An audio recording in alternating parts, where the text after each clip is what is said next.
Drifting feels peaceful until you realize that you've wasted years of your life. No responsibility, no pressure, just kind of going with the flow. Little do you know, that gets you exactly where you never wanted to be in the first place. I know because I've lived it, and I'm here to share that story with you today.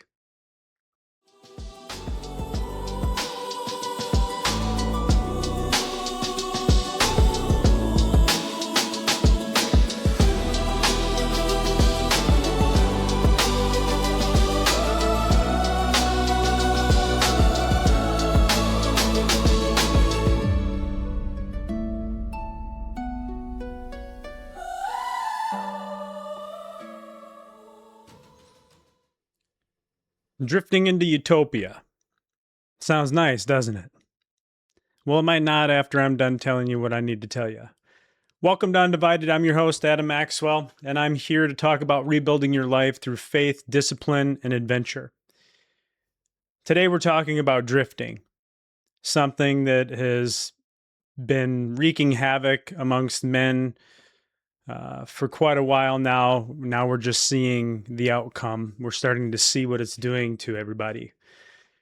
I think the first thing we need to do is define what drifting is, right? And we're not talking Tokyo drift, right? We're not talking about going tubing down the river with your buddies because that's actually something to do that's fun. We're talking about drifting, the act of doing nothing. The other day or a couple weekends ago, I was at church and Pastor Curtis was a guest speaker, and he was talking about drifting, and it's really hit home because I knew that it was something that I was going to be talking about. He went on to explain to us that the Mississippi River, we live right next to it, and he was explaining that the fastest anybody's ever rafted down the Mississippi River in a non-motorized boat is 16 days, X amount of hours and minutes. So about 16, 17 days to do that. Well, that's with effort. And, then he looked into finding out how long it would take if you just drifted from the top in Minnesota all the way down. And it takes double that amount of time, about 30 days, right? So doing nothing, you'll get somewhere, but I can assure you it's not going to be as quickly or in the right direction all the time as you would like it to be in the beginning. And when you begin to drift, you hardly know it day by day. It just kind of creeps up on you, and next thing you know, you're wasting years of your life. So if you find yourself with very little standards of living, you're not going and doing anything. You're living or working just for the weekend, or getting into that beer at the end of the day, or smoking the weed, or whatever you're doing. The substance abuse, the distractions, and worse than ever, the distractions are your phone. Sadly, here I am having to be on your phone, but this is where we meet now. So instead of walking around every day trying to talk to everybody all at once, I am utilizing what we do have, and I'm here with you now.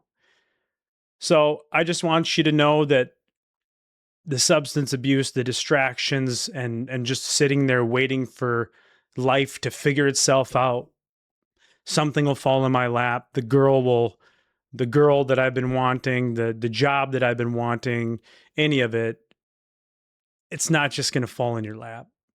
And if you think that that's what's going to be doing, or that's what's going to happen, you're already in the middle of the drift. And drifting is exactly what you don't want to do. That's avoiding the work that it takes to deal with the responsibilities of life that you're avoiding right now. So, I bring up drifting and then talk about, drifting into utopia. Utopia is an illusion. People use it, they close their eyes and they picture this perfect place where everybody gets along and everything's great and wonderful. And, I think that a lot of people might, even if they're, atheists or they don't believe in God, they even picture heaven or something along those lines where everything that they've ever wanted, they get. But utopia comes from the Greek roots, ou and topos. Now I'm going to sit here and be like, yeah, I knew that. I actually just learned that. And that literally translates to no place or nowhere. It's kind of like feeling like, oh, it's all just going to work out, and the feeling of comfort, this comfort that you're surrounding yourself with, or these comforts that you think you're surrounded, whether it's sleeping in, whether it's the first thing you do is you grab that bowl and you take a toke, and it comforts you like a pacifier almost. That comfort is false peace in your life. And you're utilizing that, and you're taking that time to ignore what you really need to be going after.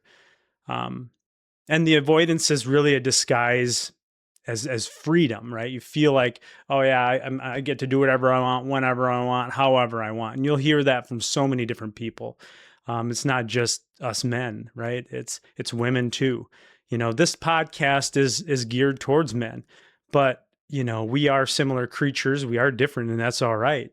And maybe this will help women figure out men a little bit better. And maybe this will help men figure out themselves so that they can find the right woman for them. But it's disguising itself as freedom. You feel like you're doing whatever you want, whenever you want, like I said. And the fact is you might be doing whatever you want, or the idea of that, whenever you want. But when you're avoiding the freedom, you have nothing left. There's nothing for you. There's no purpose behind it.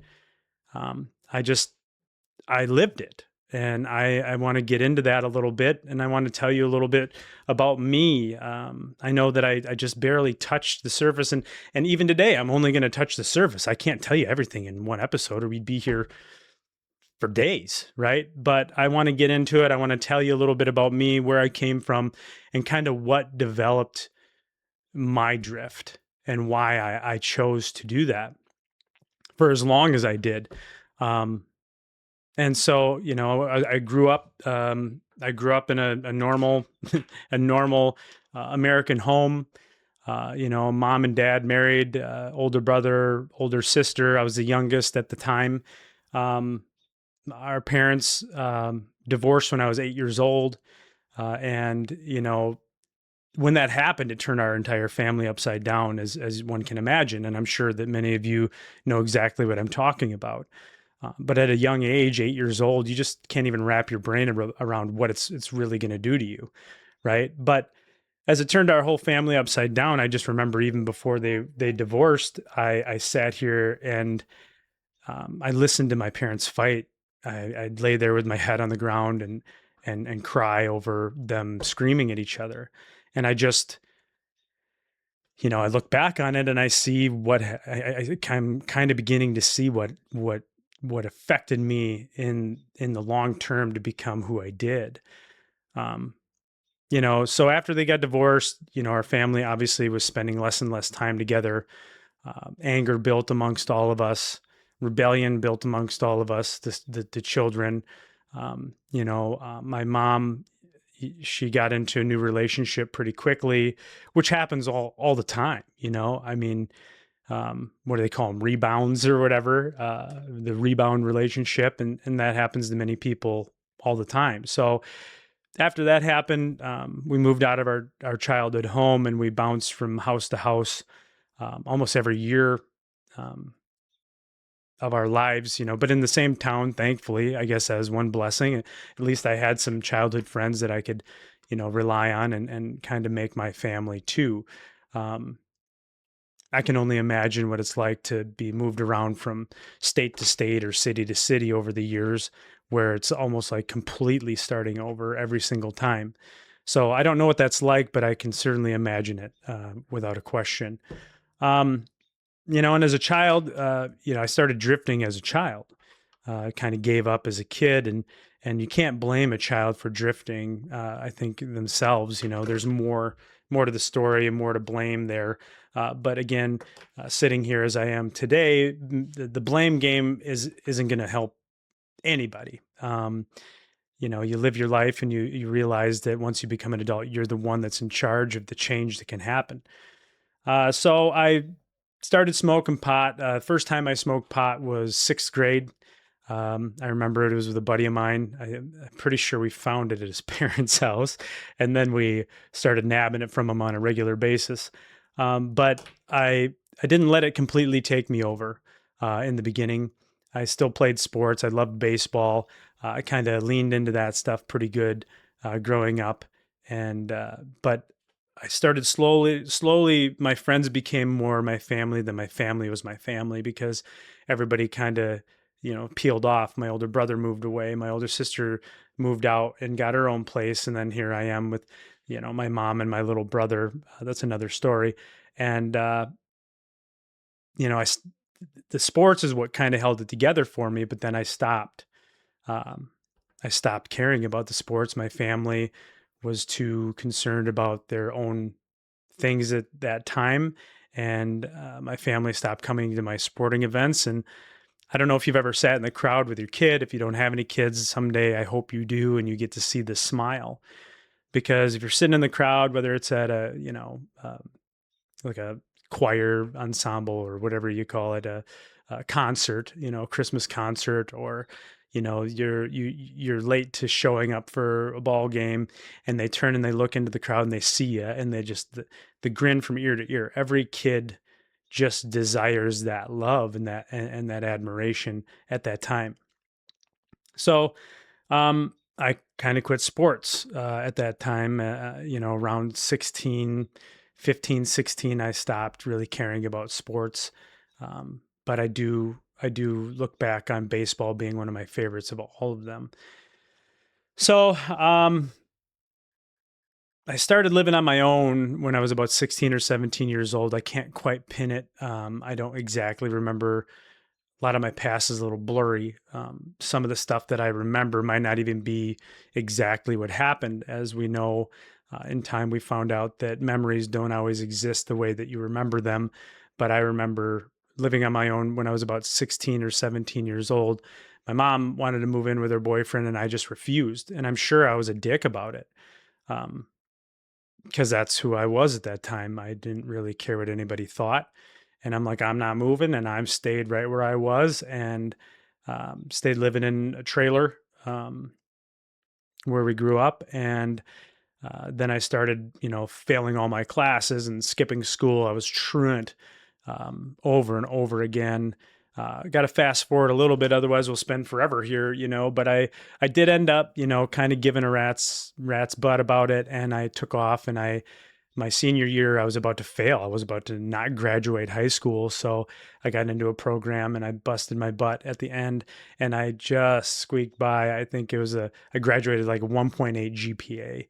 Um, and I was like, all right, cool. I accomplished something. I felt a little purpose, right? I was like, I did that. I did that myself.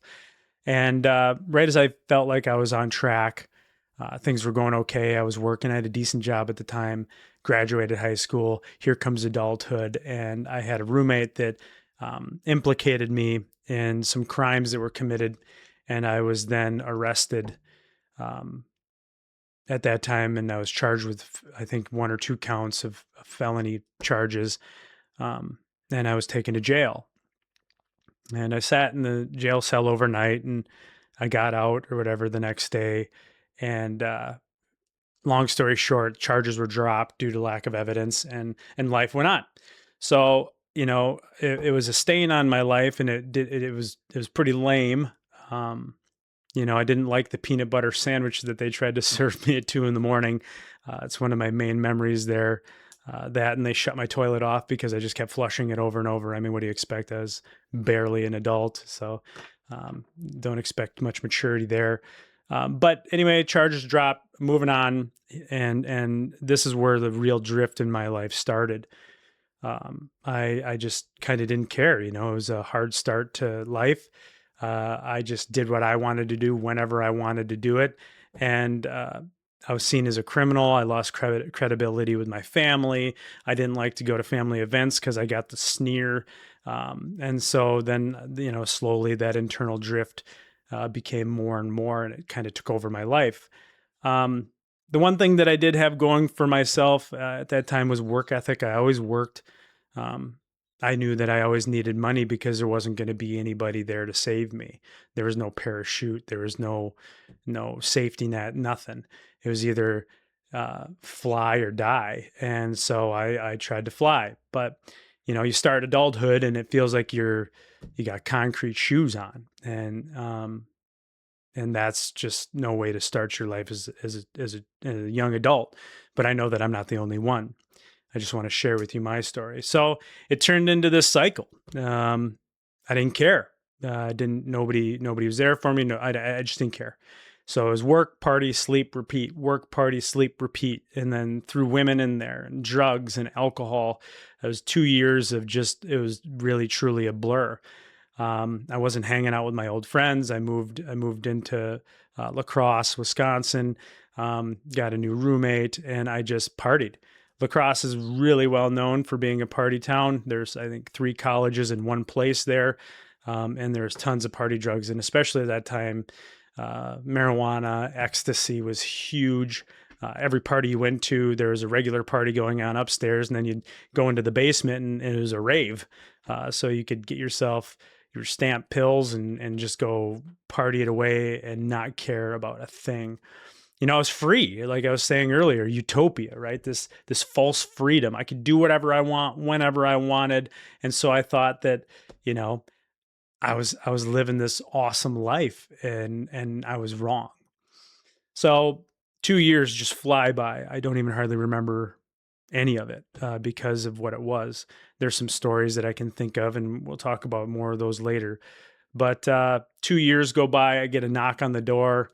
I'm sitting there by myself in our apartment. Old friend of mine, Ted.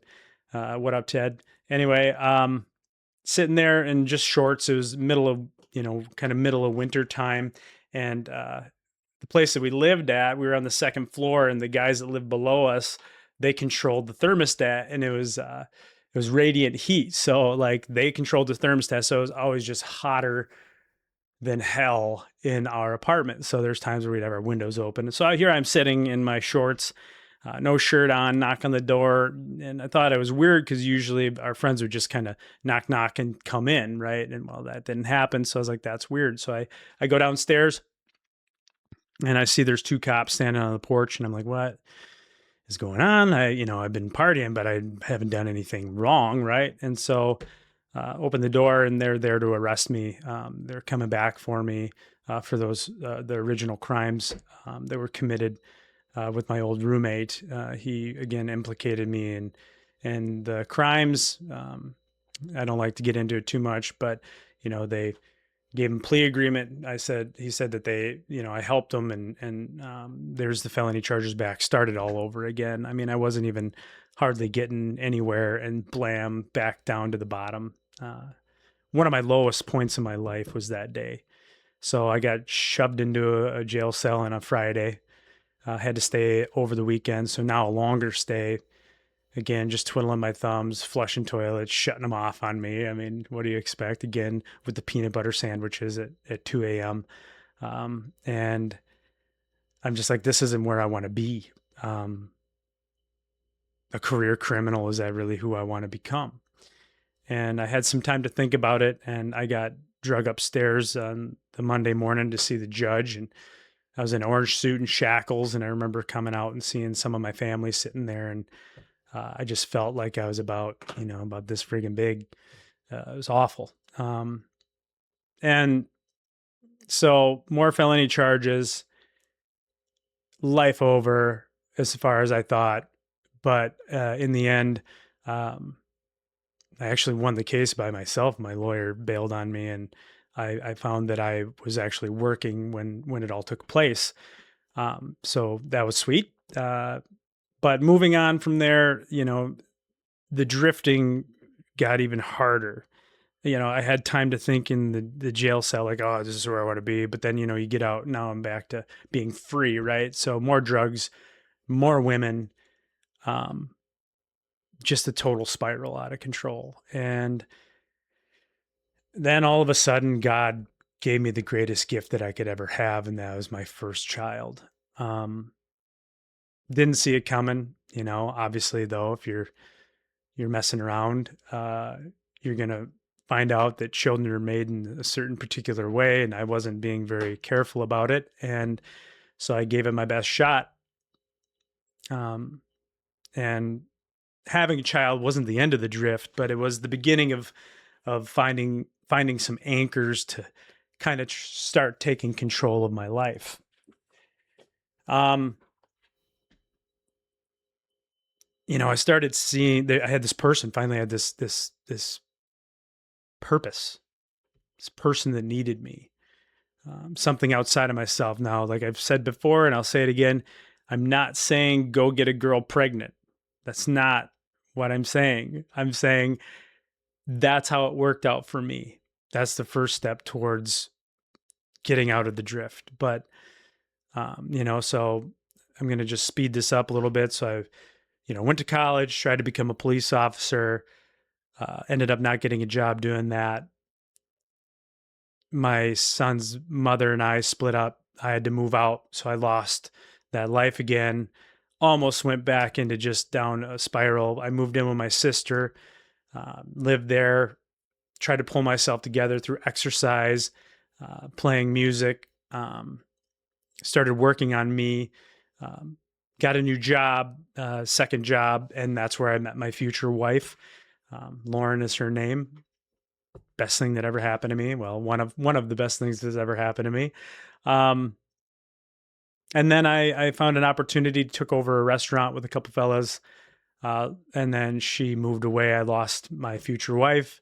And at this point in time, my son was old enough to the point where I knew that I couldn't go back to the drift. I lost that partnership with the business because she needed to go find herself. She was young when we met. I had to sell my car. I lost the business partnership, and I had to, she moved out, doubled my bills, blam. Had to sell my car to pay rent. I had to borrow a bicycle from my sister. Moved in with a friend. Had to ride my bike every day to work and back. Moved to Rochester, Minnesota, and I proposed to my wife in the kitchen, and then we got married and decided to have a child, our second son. And I realized that in that moment, I wanted to maintain my marriage. So the restaurant business really puts a strain on a marriage, as I've learned over the years. So then I changed careers, built my business that I currently have. Now I'm on to a new venture. With this, I found this venture because I found God, the ultimate anchor, if you will. So in the end, speeding the story up, like I say, we're going to have time together, so you'll learn everything about me. I promise you that. But the cost of the drift, the cost of that, I mean, like how many years was it, right? Like 3-4 years of my life where I just had no direction, no destination, the time, the money I spent on drugs and alcohol and debauchery, the loss, the lack of relationships, the lack of real relationships that I had, the loss of friendships, the loss of, true partnerships with any woman that I might be able to have in my life. But when you're drifting, you're not going to find that person. You're going to find somebody else that either is okay with the drift or they're doing it themselves, or they're looking for somebody who's drifting, right? Because then they can maybe be in charge of you and take over. The loss of opportunities, I had dreams when I was a kid. I wanted to be a fighter pilot. I wanted to be David Attenborough, right? I wanted to be a biologist. I had all these dreams as a kid, and damn, I dashed them, or that's how it felt. But all of that stuff has created the individual that I am today. All the lost opportunities and, the lack of the friends that I had, it made me realize what a real friend really is and how to try to keep them around. I mentioned before that I was a bit of a tourist with friends. I mean, I lived in a college town, right? So every year new friends came and went. Every year new girls came and went. Some say, oh, well, I keep getting older, but the girls stay the same age, right? Because you get this cycle that comes through. kind of gross now that I think about it and say it out loud, but that was the life that I lived. And I just didn't know, who I was or what I wanted to be. And so it took a long time. It took so much longer for me to get there. You know, it's all right. They say that, most guys don't really hit their prime until they're 40. And most millionaires, first time millionaires, don't become first time millionaires until they're 45 or 50 years old. So I'm right here, right now. Not that I need to be a millionaire, but don't give up. You're young. If you're young, you got time.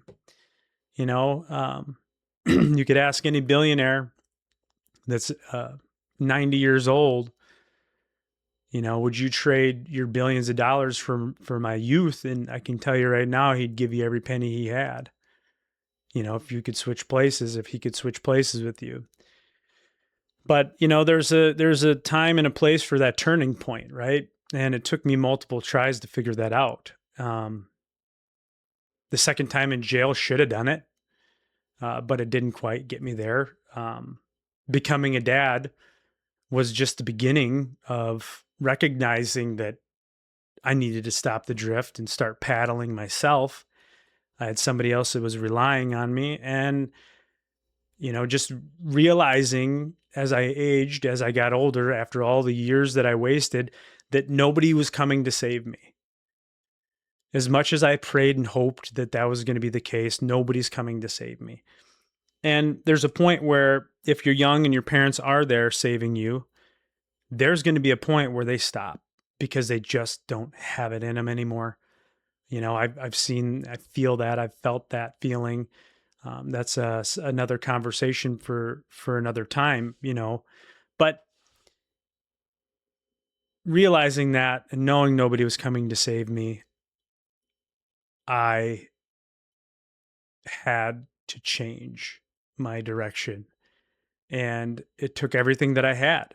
And it took my anchors, the people around me, the things around me, one anchor at a time, right? You think, oh, yeah, I could just anchor into my girlfriend, or I could anchor into my work, or I could anchor into, my fatherhood or my ownership of my business. But if you only put one anchor out there in the beginning, you're going to drift. There's only one way to have a singular anchor, and we can talk about that in a second, but you need to have more than one anchor. Your responsibilities being the first anchor. That's work, fatherhood, being a brother, or being a mentor for somebody, being a coach, ownership of your responsibilities, ownership of your business, ownership of your daily routine. And then the next anchor you jump into, and that's getting into the discipline side of things. Discipline is king. It's hard, but that's a choice made every morning you wake up. Deciding to build a structure around you, deciding to cut bad habits out of your life, and doing the hard thing, that discipline, doing the hard thing. That's where you need to get to. And finally, again, not last but not least, is faith. It took me a long time to find it. And until I did, those anchors that I had out there still weren't enough to keep me from drifting. Faith brought me stability. Faith brought me direction, and faith gave me the new identity that I needed, knowing that I'll never be alone, no matter what. Whether that first anchor to my girlfriend, she leaves me, or my wife, or my job that I lose, those anchors can come undone. But God will always be there, day in, day out, morning, noon, night. Stop, have a conversation with Him, pray, find that truth, find that anchor. Take the time to read the Bible, take the time to develop a relationship with God. Because people think to themselves, well, you're just wishing it, right? You're wishing to God, you're praying to God, you're just looking for a wish. The fact is, I'm not looking for a wish. I'm looking for a forever friendship, you know, the Almighty Father. And I found it. And it's been life-changing ever since. But God's like anybody else, right? You want him to invite you into his home, you can't just knock on the door and expect the stranger to let you in. If you haven't developed a relationship with him through talking to him and through scripture and devoting yourself to that, then what do you expect? It's just like, having an old friend that you haven't talked to in years, and maybe they'd show up. You might be lucky enough for that to happen, but you get into a car wreck or you get pulled over or you flat tire or whatever it may be, and you're calling this person at 3 a.m, but you haven't talked to him in years for any reason whatsoever. You think that person is even going to answer the phone? Well, it's the same concept with God. It's simple. So, all in all, purpose doesn't just show up. It's built through failure, hard work, responsibility, all the things that you need to do, building your identity, building your structure, cutting these bad habits, um, building your anchors or anchoring yourself to things that are solid. Like I said, you can anchor yourself to something that's temporary, but just give it time. That anchor will pull up and you'll just find yourself floating down the Mississippi River. Right? Do you just think that it's going to happen for you? Excuse me, I need to take a drink here.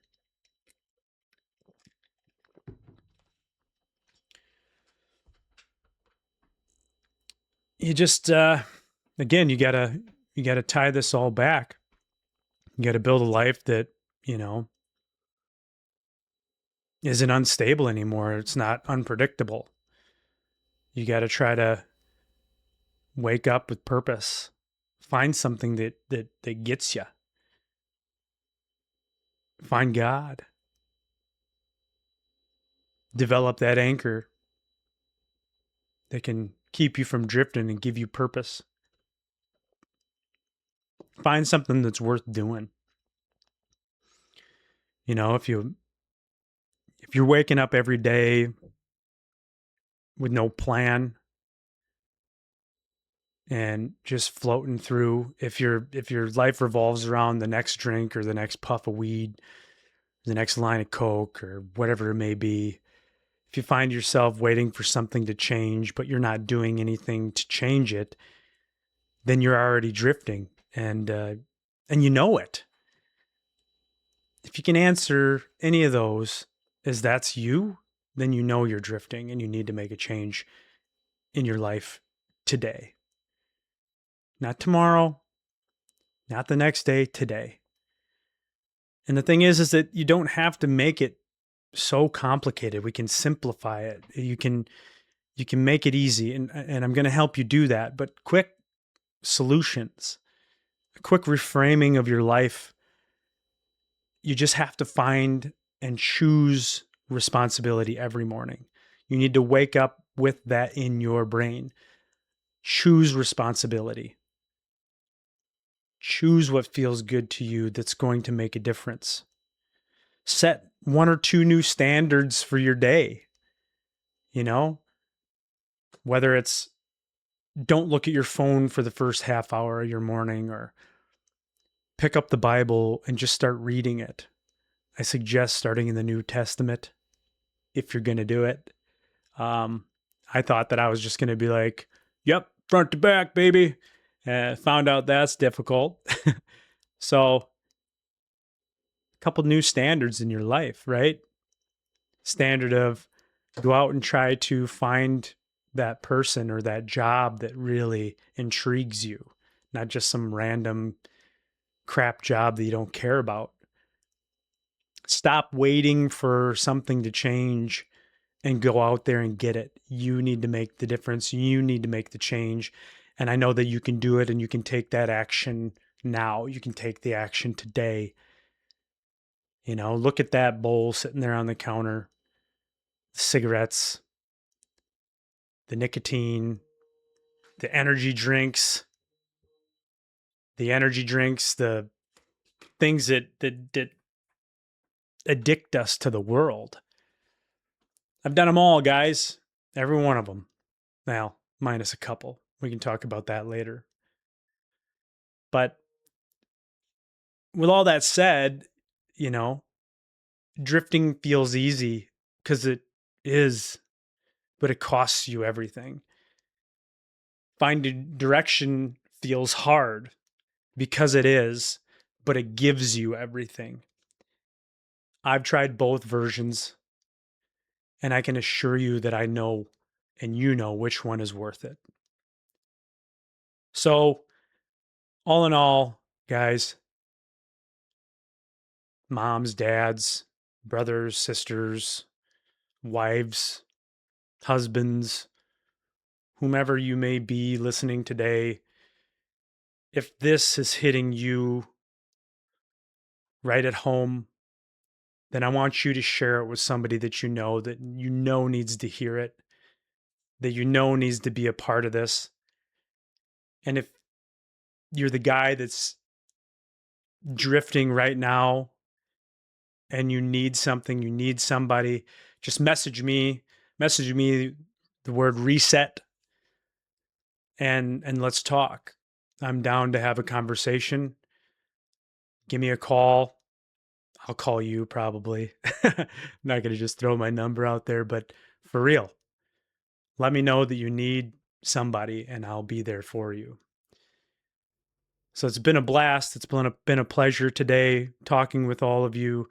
This is Undivided with Adam Maxwell. I'm here for you if you're here for me, as usual.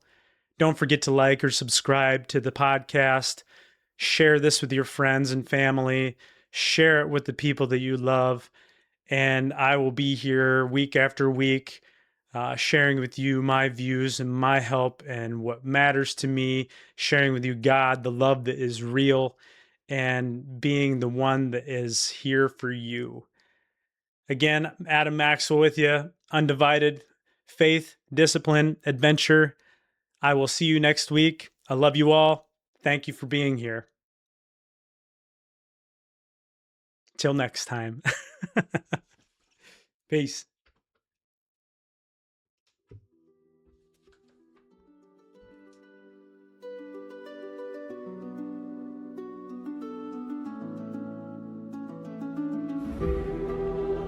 Hey guys, just hanging out in Maui, trying to get a little R&R from real life. Something that everybody needs to do. Don't forget it. Make sure that you get up and get out there. Try something new. Live the dream. Something. You only get to do this one time, man. And if you sit around and do nothing, then that's your fault. You're the one that can make the change. Get out there.